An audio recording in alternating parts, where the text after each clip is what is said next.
So, what would it mean to you? And if you are in business, to your business, if you were absolutely world class and the leader in that sector, how important is it for you to be seen to be the best or the best in your sector? If this resonates with you and is something of relevance at all, then you are absolutely in the right place. Because in this video, I'm talking about how you can become absolutely world class. And I'm presenting some strategies that would help you to become the best in almost any sector that you operate in. Once again, welcome to this video and thank you for your time. I hope you will find it useful. Now, in this video, I'm going to be talking about a concept that is known as benchmarking. You probably know a lot about this already, or it could be your first time. Now, the important or the new thing about this video is that I'm going to show you how through benchmarking you can become world leading, you can become the absolute best in any sector, in anything that you do. So let me start by explaining what it means to be world class or world leading as it's used in other jurisdictions. So to become world class is to become internationally competitive and to attain a level of internationally competitive performance that can meet or exceed the performance of the best in any sector, in anything. Now, benchmarking has been traditionally used and used relative to business, but it can be applied to anything, be it sports, leisure, anything that you want to improve in. In business, benchmarking can be related to the customer as being able to offer the best to the customer, probably better than your competitors. Once again, along the levels or the lines of performance, benchmarking is said to be the level of performance where an organization achieves high performance or high scores in all their relevant sectors, all the areas of performance that are important to them. So benchmarking, as I have suggested, is very important in the bid to become world class. There is lots of evidence through research that points to the fact that benchmarking, amongst other things, probably the most important tool that alongside measuring performance can help you to become absolutely world class. Now, for many businesses and even individuals, benchmarking is the preferred approach to becoming world class. So there are potentially other things that you can do that can make you become the best. But as I have said, there is a lot of evidence through research that points to the fact that if you benchmark and then you measure your performance against the best in class, against the leaders in any sector, you could also become world leading or world class. Benchmarking has also been described as the process of measuring products, services, and practices against the company's toughest competitors or those companies renowned as the industry's leaders. So the suggestion here is that you need to identify those who are the best in what you're seeking to improve in, and continuously in a continuing improving cycle, you consistently measure your performance against these. Because not until your performance can be ranked against the best, you are not the best or you are not amongst the best. So it has been also suggested that through benchmarking, by not just measuring, but by comparing your performance against the best and learning from their experience can make you become the best. So it is not simply a process of just measuring your performance against them and then just getting disappointed if you don't measure up, but comparing performance with the best and then learning from the experiences of the best or the world leaders is what actually brings the transformation. Now, talking about benchmarking, there are different levels or types of benchmarking. Now, there is one that is described as internal benchmarking, in which case you are comparing your performance against those in the same organization, probably doing the same thing that you do or not. The second type of benchmarking is the competitor benchmarking, in which case you take the comparisons beyond your company and then you are measuring against direct competitors. There is a third type of benchmarking known as industry. So in this case, you are doing it within your industry sector, companies that do the same things that you do. And that is quite a practical way, because then, as has been suggested, you'll be measuring apples against apples, not apples against oranges, for example. So that is another dimension. At this stage, there is no suggesting as to which one is the best. So companies might find at different times that internal benchmarking is required or industry benchmarking, or at other times it might help if you compare performance and benchmark against direct competitors. But there is a last type described as generic benchmarking. Others have described that as world-class benchmarking. Now, in this case, comparisons are made against businesses or entities in a different sector altogether. And what this helps with is, even though primarily you are not measuring against, you are not measuring like against like, but the inference is that what has helped entities or companies in one sector, if you learn from the processes that they followed, you could also, within your sector, improve your performance. Generic benchmarking or world-class benchmarking has been described by the pioneers of benchmarking in the study of benchmarking to be the probably the best approach to benchmarking. I have suggested that there would be times, and depending on the context, it might be appropriate that you do, for example, internal benchmarking, industry benchmarking, or sometimes competitor benchmarking. But if you're looking to become world-class, then generic benchmarking probably is what you're looking to adopt. So in generic benchmarking, you look beyond, firstly, country borders, sometimes beyond the industry borders, to the recognized industry leaders in whatever sector, the leaders who perform best in a particular metric. So you look at a certain measure of performance, and what you're saying is that it doesn't matter who the leaders in this measure of performance are and what sector or country that they belong to.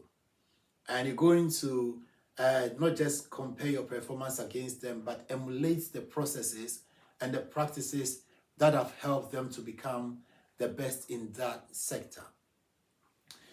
Now, benchmarking is not a new phenomenon. It has been around for a while. And a time in the past, in the early 90s, thereabouts, there were lots of companies that adopted benchmarking.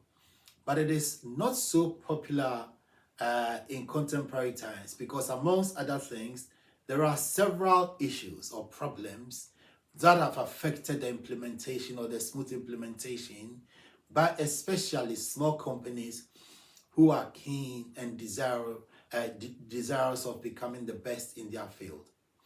Now, some of the issues or the problems that have for a while, militated against the implementation or adoption of benchmark can include the cost associated with it.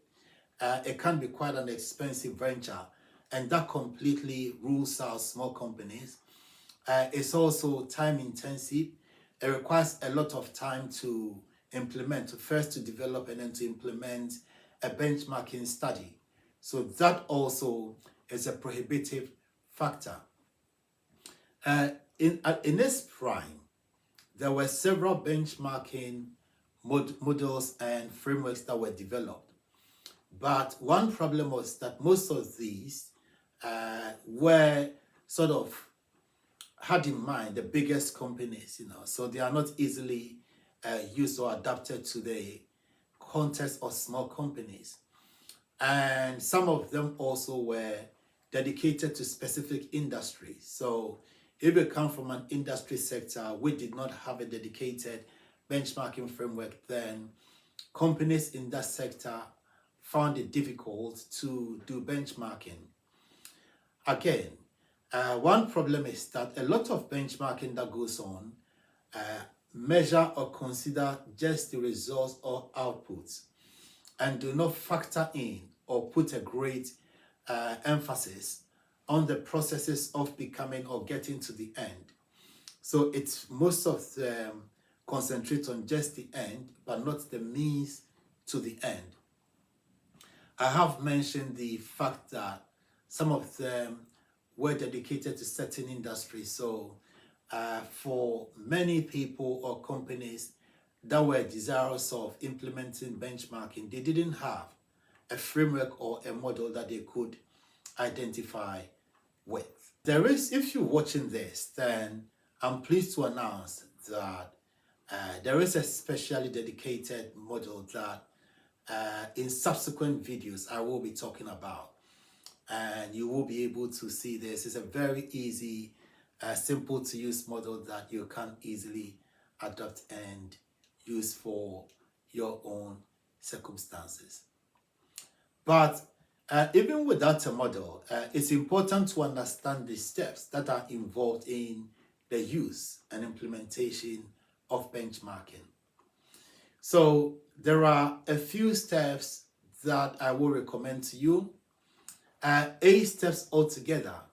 Now, the first step, if you want to implement benchmarking in your business or in any area of, even if it is your life as an individual, or in any area of pursuit at all, the first thing is to set the objective or the vision of what you want to achieve.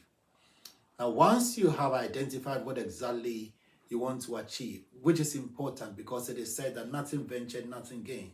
So you need to be very clear in your mind exactly what you want to do or become. Then you would have to select the performance measures or indicators which you would show when you have arrived. Now, once you have determined this, you will need to determine also the success criteria. You need to determine the actions that are required, which would help you to be able to arrive at the measures that you have identified. Then, once you've identified the actions that you need to undertake and the destination that you're seeking to get to, the fourth point is to implement the actions that are required. Then you will collect data, evaluate performance, and you compare your performance with those of the leaders in the area of practice or the measures of performance that you are focusing on.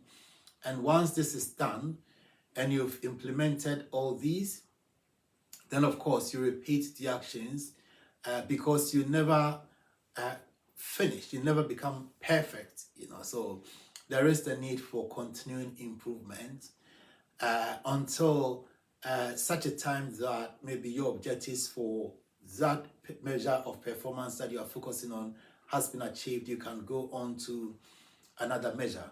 So if, for example, you want to become a net zero company or operate, or you want to develop net zero operations, what we're saying is that you're going to be focusing on this measure of performance, comparing with the performance of the best. What actions are they taking to become the best?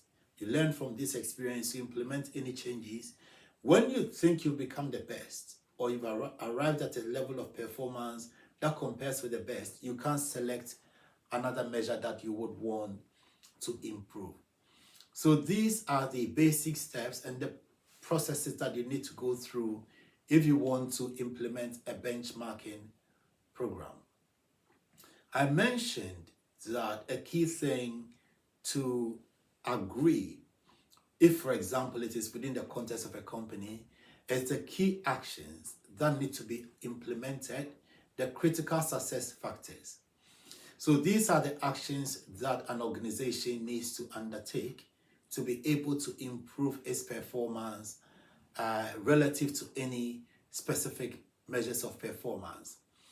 Now, these are the factors that managers need to keep a close eye on and to ensure that it's not necessarily being perfect in them, but they are paying the best attention to these to make sure that they are continuously improving in these. Now, the reason why it is important to identify a few key success factors is that there are lots of other parameters that are or data available to managers. And if they don't select a few to focus on, then they become like the proverbial jack of all trades, master of none. So it is important to concentrate on a few actions at a time and then make sure that all efforts are concentrated at improving performance in this.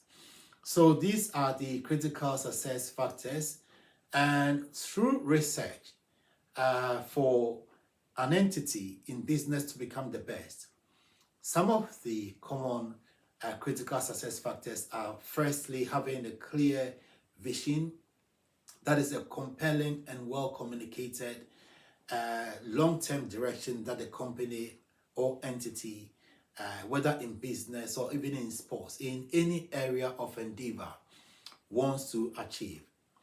The next important critical success factor is having customer focus and then focusing on customer satisfaction.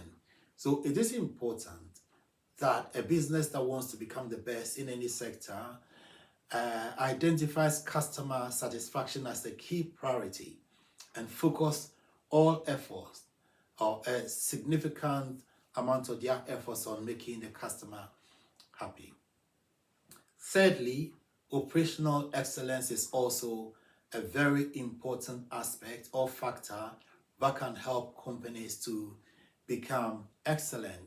So this means that streamlining their processes for efficiency and consistency, the implementation of lean practices, for example, reducing waste, and using robust quality control measures. The fourth important critical success factor for businesses and entities that want to become world-class or world-leading in any sector is innovation and continuous improvement. So continuously innovating in that sector, investing in innovation is important. You will find that a significant amount of the investment that companies that are world-leading and the best in their fields, a significant component of their investments is in innovation. So that is important. Then also continuous improvement. So they never come to a point where they feel that they have arrived and rest on their laurels, but they are continuously implementing improvements, looking out every time for what they can do best, and then doing these. I have mentioned investments in innovation and by extension in research and development in the new technologies, for example, that are changing everything. In contemporary times, for example, AI is changing the way we do everything. And it is important, if you want to become world leading or the best in your field, that you are investing in and imbibing some of these new and emerging technologies. The next point, or the next important critical success factor, if you are aiming to become world leading, the best in your sector, is leadership and talent development. So developing leadership through the ranks is important. Identifying talent and then harnessing this talent, developing it, is very important. Also important is not just developing talent, but retaining talent. So talent retention is very important. Another very important critical success factor is data-driven decision making. So making decisions that are enhanced and driven by data is very important. You will find that most of the really big and then successful businesses are very interested in collecting data. For example, there are many businesses that will give you some benefit, customers benefit in exchange for their data. So you've got lots of loyalty programs, for example. Excuse me to say, these businesses are not stupid to be giving away freebies, but what they get in return is data on spending habits and lots of very important data which they are able to then harvest for different purposes. So we'll talk about key performance indicators later, but all these must be driven by the real and sometimes real-time data, which would help to make sure that these are really robust measures that you can work clearly towards. The next important critical success factor is effective change management. It has been said that in this contemporary world of change probably is the only constant. So you will inevitably have change. But how prepared are you for when things change? So for companies, businesses, individuals and other entities in whatever sector or area of endeavor that want to be counted amongst the best, it is important that they develop the ability to adapt quickly to market and regulatory or sometimes even technological shifts. History is replete with examples of companies that used to be world leaders at a point, but completely fizzled out. You may be familiar with the example of Nokia, for example, which at the start of the mobile phone revolution, they were the leaders. Having a mobile phone was almost synonymous with having a Nokia. You may remember also BlackBerry, which was a very powerful business phone. But all these phones are now Nokia is around, but not many people buy Nokia. There is the example of Kodak, for example, at the time where almost everybody, taking pictures meant that you needed a film, which most probably, in many cases was a Kodak, but with the transformation that mobile phones with their cameras have made to society, nobody now needs to buy the traditional camera, go develop films and all that, because nobody is interested in getting all these prints, putting them in an album. Now everything is taken on a phone, shared in real time on social media. And these are classic examples of once popular and successful businesses that failed to adapt to technological and other changes. Last but not the least is having a global as well as ethical mindset. So it is important, if you want to become the best in any sector, that you think global. It is said that act local but think global. Is it important also along these lines that we have important ethical considerations, operating with integrity, sustainability, and social responsibility as very core aspects or elements of your operation is important.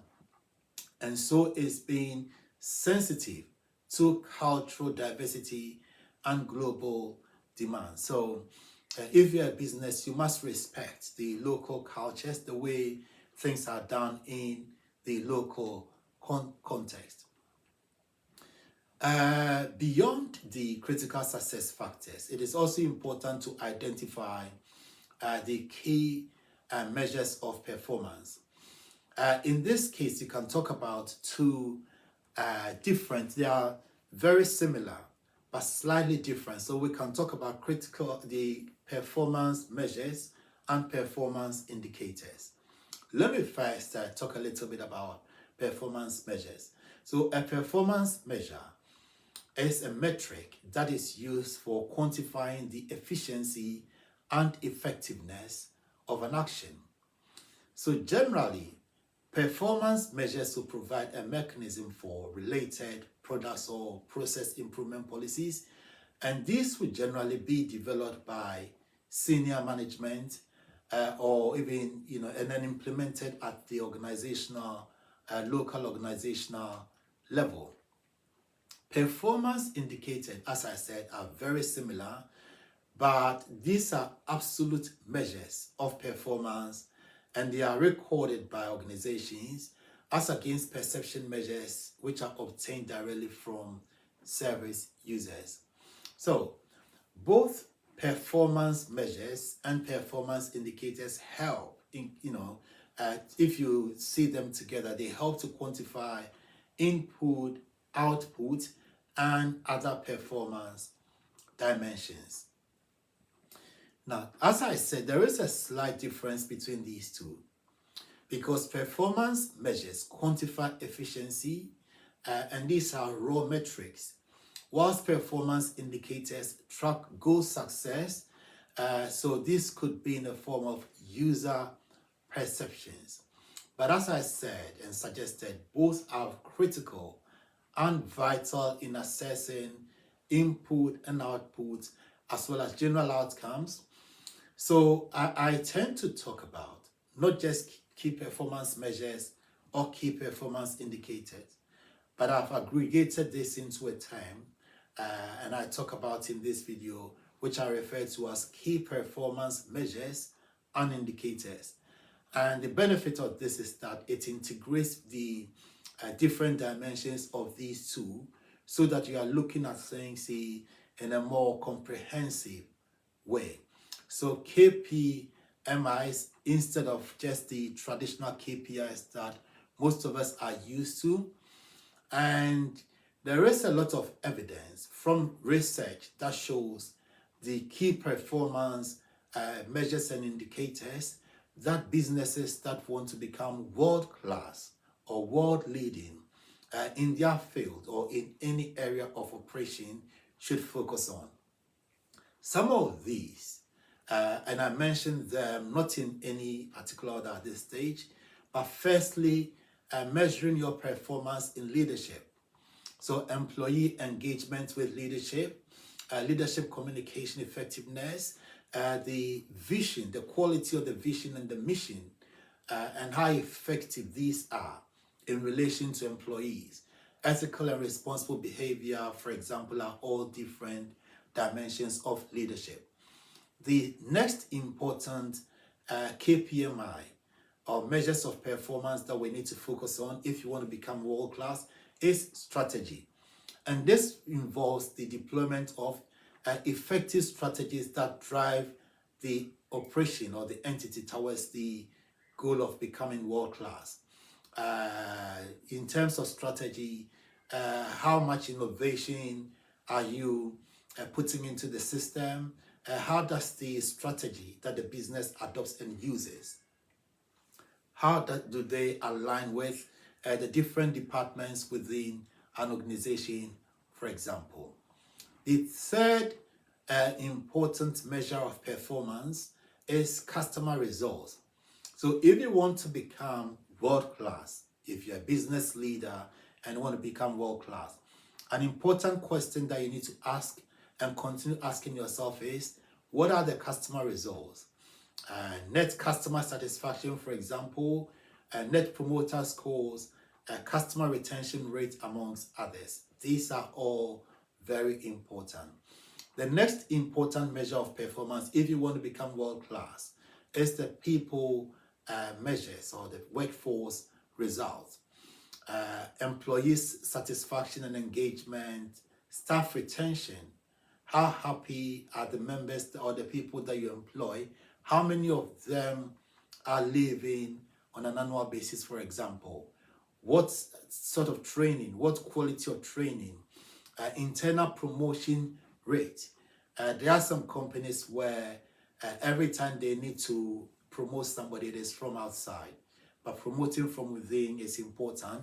Health and safety records also very important. Another key measure of performance that is also very important if you want to become a world-class operation is the processes, the products, and the services that you offer. So, for example, in terms of your processes, what is the efficiency of the processes that you use? For example, cycle time, throughput. What is the defective rate? If you're making products, how many of them are ending as defective? On-time delivery rate, what is your record? Service level agreements, innovation, pipeline metrics, that is, how long does it take from when you innovate something to get it to the market? These are all very important metrics that you need to keep tabs on, and then to ensure that you are excelling in these. Another very important measure that you need to, or metric that you need to measure, and not just measure, but make sure that you are excelling in, is partnerships and resources. The quality of the partnerships, for example, the supply chain, will be an indicator of how successful you are altogether. Supplier performance, efficiency along the supply chain, for example. Now, the next important measure or metric that you need to focus on and make sure you're excelling in is the key results, the business results. So, revenue growth, profit margins, return on investment, the market share, for example. And then you need to benchmark your performance in these almost bottom line metrics with key competitors. And I say bottom line because if the bottom line is if you are not making enough money, you get out of business. So also very important. Right. So it is important that you focus not just on the metrics, the performance metrics, but also on the critical success factors. So you're looking at the inputs as well as the outputs. And altogether, these would make you improve your performance. To help you to do this, I have developed a very simple, cost-effective, easy to use, time-saving benchmarking framework. And it's a generic framework that can be used across board for any sector or industry that you are in. And if you've stayed this far with me and you're interested, if you drop a line in the comment section, you can get further details on how you can access this, or you can look up for further videos where I will be sharing this with you. And as I said, it allows for measuring performance, comparing, performance with different sectors. It's applicable to different sectors. And you can do this easily without any expensive travel or having to engage with benchmarking partners, which is not always very easy, especially for small scale entities. So I hope you found this useful, and I offer a training on how businesses and entities that are keen and interested in becoming world-class can use this benchmarking framework to be able to implement or to develop and then to implement benchmarking within their own entities. If you came on this training, you would be able to develop critical success factors that are relevant to your industry and sector and your company. You will be able to develop key performance measures and indicators that are once again relevant to your operation. And you will receive support, ongoing support to help you to fine-tune this and then to implement the benchmarking program, as well as developing a long-term strategy that can help you to become world-class. You would also be eligible for ongoing support if there are problems at any point along your journey to becoming world-class. So just a quick recap before we go. It is important to remember that the performance, the benchmarking is able to make you become world-class by consistently measuring your performance, comparing with the best and the world-class, world-leading leaders in your sector. You could become world-class. Apart from, or in addition to measuring performance, also is emulating, learning from the experiences, the practices, the processes that are used by the world leaders. Also remember that world-class benchmarking, said to be, that is the generic benchmarking, said to be probably the best type of benchmarking, can help you to become absolutely world-class. Thank you once again for your time. I hope you found this useful. And if you did, I will say that subscribe to this channel, share this with your friends. And if you think that benchmarking is a thing for you, or if you think it would be good to your bottom line to become world leading in either any of your key performance indicators or measures, or you want to be an absolute world-class world leader in your field, then contact us to book yourself in for our benchmarking for world-class excellence training. Thank you once again, and all the very best in your journey to becoming world-class.